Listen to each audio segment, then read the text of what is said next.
허락하신 말씀 고린도전서 1장 17절에서 24절까지의 말씀 교독하겠습니다. 그리스도께서 나를 보내심은 세례를 베풀게 하려 하심이 아니요 오직 복음을 전하게 하려 하심이로되 말의 지혜로 하지 아니하면 그리스도의 십자가가 헛되지 않게 하려 함이라. 십자가의 도가 멸망하는 자들에게는 미련한 것이요 구원을 받는 우리에게는 하나님의 능력이라. 기록된 바 내가 지혜 있는 자들의 지혜를 멸하고 총명한 자들의 총명을 폐하리라 하였으니 지혜 있는 자가 어디 있느냐 선비가 어디 있느냐 이 세대의 변론가가 어디 있느냐 하나님께서 이 세상의 지혜를 미련하게 하신 것이 아니냐. 하나님의 지혜에 있어서는 이 세상이 자기 지혜로 하나님을 알지 못하므로 하나님께서 전도에 미련한 것으로 믿는 자들을 구원하시기를 기뻐하셨도다. 유대인은 표적을 구하고 헬라인은 지혜를 찾으나 우리는 십자가에 못 박힌 그리스도를 전하니 유대인에게는 꺼리끼는 것이요 이방인에게는 미련한 것이로되 오직 부르심을 받은 자들에게는 유대인이나 헬라인이나 그리스도는 하나님의 능력이요 하나님의 지혜니라. 아멘. 오늘은 십자가 복음 하나님의 능력이란 지하에 여러분과 말씀을 나눕니다.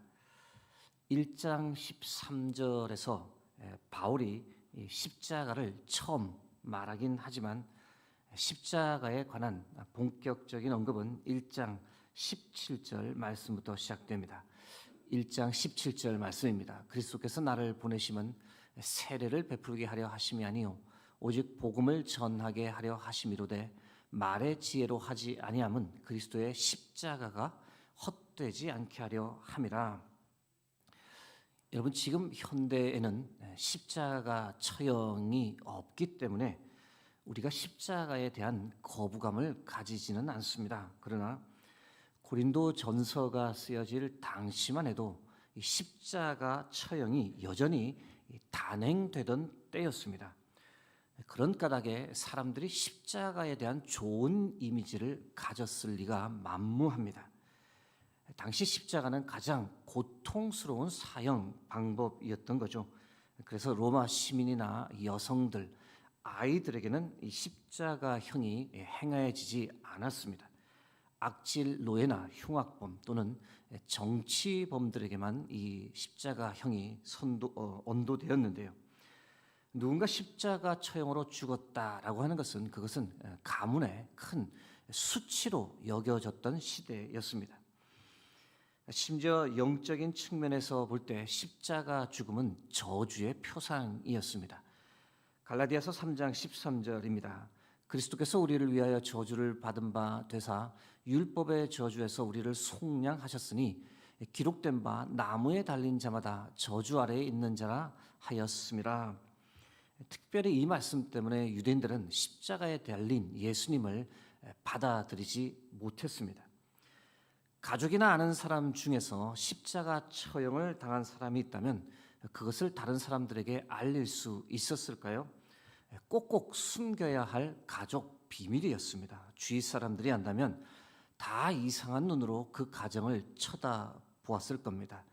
오늘날로 비유하자면 남편이나 아들이 감옥을 다녀왔다면 누구에게도 터놓고 말 못하는 것과 같은 겁니다. 이런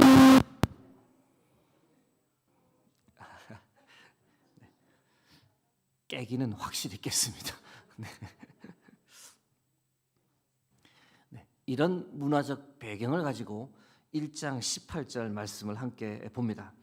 십자가의 도가 멸망하는 자들에게는 미련한 것이요 구원을 받는 우리에게는 하나님의 능력이라. 십자가의 도에서 이 도란 표현은 종교적으로 깊이 깨친 이치를 뜻합니다. 십자가의 도라고 하면 십자가에 관해 뭔가 깊은 깨달음을 얻는 것처럼 생각할 수 있는데 여기서 이 번역이 타당한지 좀 의구심이 들긴 합니다. 왜냐하면 본문이 전하는 바가 그런 것이 아니기 때문입니다. 도에 해당하는 헬라어 단어는 우리가 너무도 익히 아는 로고스입니다. 가장 기본적인 뜻은 말씀 또는 성명, 선포입니다.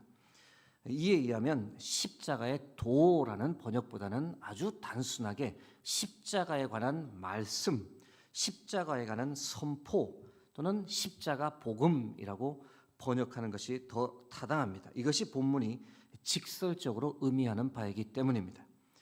여러분, 앞에서 말씀드린 대로 고린도전서가 쓰여졌던 당시만 해도 십자가 죽음에 관해 이야기하는 그 자체에 사람들이 강한 거부감을 느꼈던 시대입니다. 그런데 복음을 전할 때 예수님의 십자가 죽음을 말할 수밖에 없었습니다. 사람들의 일반적인 반응이 어땠을까? 여러분, 예수님의 십자가 죽음을 애처롭게 생각하고 그것을 환영하고 받아들였을까요? 그렇지 않습니다. 정반대였던 거죠. 복음을 듣던 사람들이 큰 충격을 받았고 복음 듣기를 거부했습니다. 예수가 십자가에서 죽었다고요? 그러면 예수가 흉악범 아닌가요? 그런 사람이 무슨 하나님의 아들입니까? 그런 사람이 어떻게 인류를 구원할 수 있습니까? 말도 안 됩니다. 이런 반응을 보이며 복음을 거부하던 사람이 많았던 겁니다.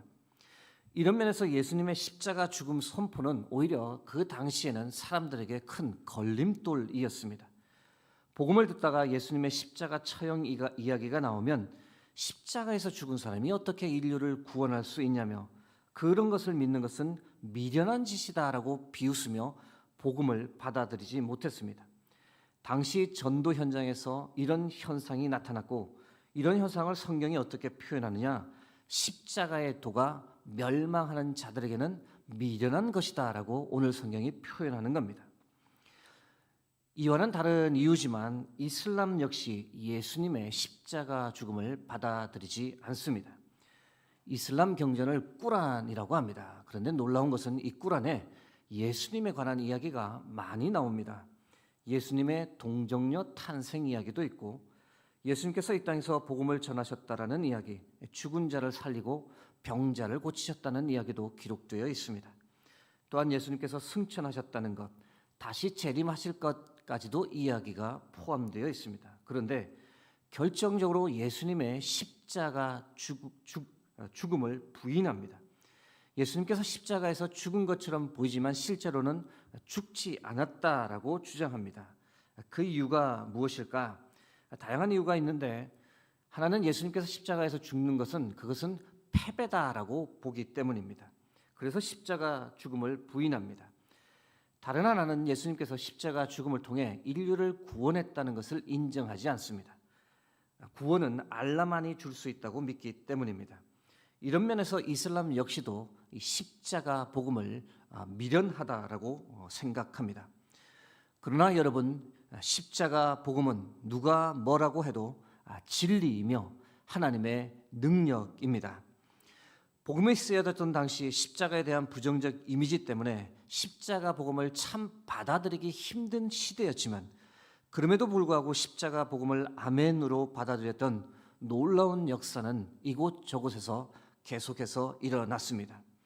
그 어려운 상황 가운데서도 마음 문을 열고 십자가 복음을 있는 그대로 받아들이는 이들이 있었습니다. 여러분, 어떻게 이런 일이 일어났을까? 성령의 역사 때문입니다. 고린도전서 2장 4절에서 5절 말씀입니다.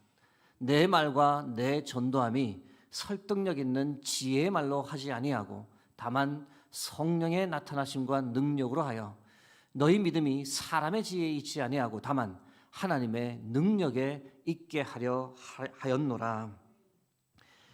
여러분, 사람들이 어떻게 부끄럽고 수치스럽게 여겼던 십자가 죽음을 기쁜 소식이라고 복음이라고 당당하게 받아들이고 믿을 수 있었을까? 전적인 하나님의 능력입니다. 하나님께서 태초부터 택하시고 예정하시고 부르신 이들이었기 때문에 그들이 복음을 받아들일 수 있었습니다. 성령께서 하나님께서 예정하신 사람들 마음에 미리 임하셔서 그 마음을 미리 준비해 두셨고 열어주셨기 때문에 그들이 그 어려운 상황에서도 십자가 복음을 받아들일 수 있었습니다. 여러분, 십자가 복음을 받아들일 때 반드시 고백하게 되는 것이 있습니다. 그것이 무엇일까? 나는 죄인입니다 라는 고백입니다. 나는 죄의 대가로 형벌을 받을 수밖에 없는 존재이며 사형 선고를 받아 마땅한 죄인입니다. 이 고백이 없이는 어느 누구도 십자가 복음을 이해할 수도 없고 그것을 받아들일 수도 없습니다. 나는 죄인입니다라는 고백이 무엇인지를 잘 보여주는 인물이 누가복음 18장 13절에 기록되어 있습니다. 세리는 멀리 서서 감히 눈을 들어 하늘을 쳐다보지도 못하고 다만 가슴을 치며 이르되 하나님이여 불쌍히 여기소서 나는 죄인이로소이다 하였느니라. 여러분, 이 고백이 왜 중요할까요? 이 고백이 있는 자에게 바로 예수님의 십자가 죽음이, 바로 십자가 복음이 보여지기 때문입니다. 그런 사람이 예수님께서 나의 죄 때문에, 인류의 죄 때문에 십자가에 돌아가셨다는 것을 믿고 받아들이게 됩니다. 그리고 감사합니다. 내가 뭐라고 나 같은 사람을 위해 예수님께서, 하나님의 아들이 나를 대신하여 십자가에 죽으셨는가, 그 사랑과 희생에 감사하며 감격의 눈물을 흘리게 됩니다. 믿지 않는 사람들이 보면 도저히 이해할 수 없는 행동이죠. 제정신이 아닌 것처럼 보입니다. 그러나 십자가 복음을 받아들인 사람들은 압니다. 이것이 바로 하나님의 능력이라는 것을.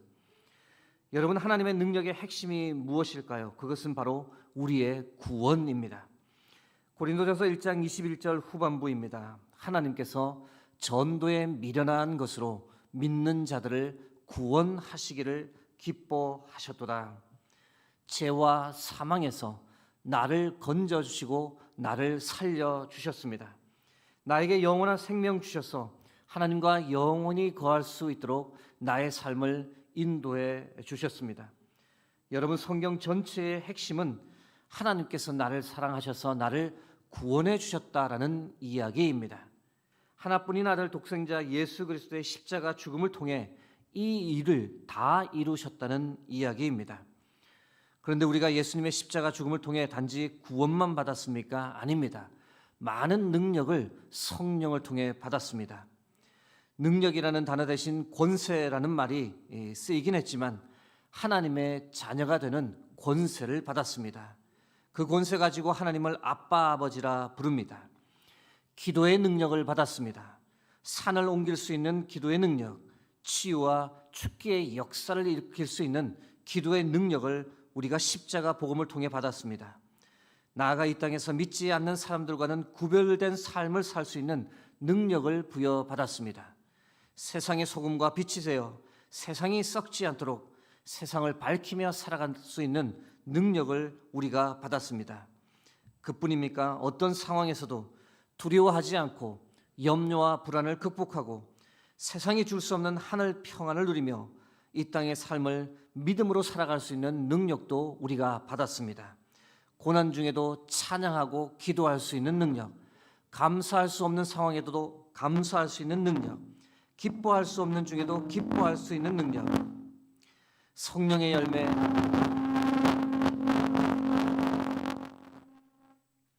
사랑의 열매, 전도의 열매를 맺으며 사는 능력까지, 마지막으로는 악한 영에 대항하여 싸울 수 있는 영적 능력까지 받았습니다.